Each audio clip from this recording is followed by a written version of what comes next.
So this morning I'm working on an elephant drawing. Um, and to get to sort of where I was at right here, I used this pencil to do a rough sketch of the elephant. And then I colored him in with this purple marker. And then I used my favorite little free ballpoint pen to do the darker ink lines. And then I used this sort of brown mustard color ink pen to do some of the shadows. And then I also was using this pink pen to add some more sort of texture to it as well. And I wanted to show you also, here's my little working pile of pens on our living room table, which my husband is so excited that I do.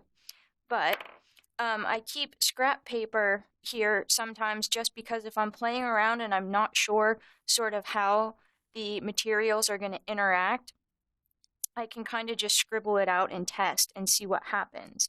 But so with this right now, basically what I'm trying to do is sort of build up some of the shadows and the texture. And this is really sort of an interesting subject because the elephant has so many sort of lines and shadows and highlights on it that's really sort of fun to play around with.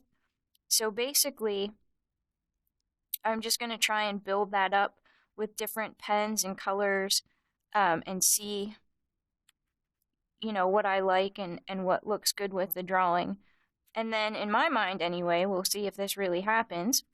I'd like to do some speech bubbles and flowers kind of coming out from the mouth, which is why I used the reference photo that I used. I wanted the mouth to be open. So right now I'm sort of going back in. I had this sort of crosshatch on the on this brown marker, and I'm sort of just filling in some of those areas, and I'll go back over it with the marker. I seem to be on this kick lately of using every single pen and marker in every single drawing, but it's sort of a fun result. You end up with a bunch of different colors and textures, which I really like. So I'm going to use this pink. And again, this really destroys your marker, so just sort of be cognizant of that fact. And kind of blend that out, right?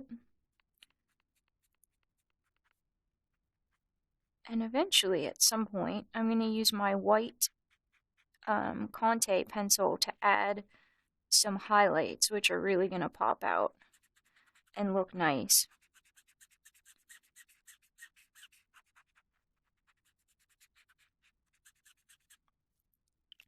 Right, so I'm just basically going to go and continue doing this and sort of building up the layers on here until I'm happy with it.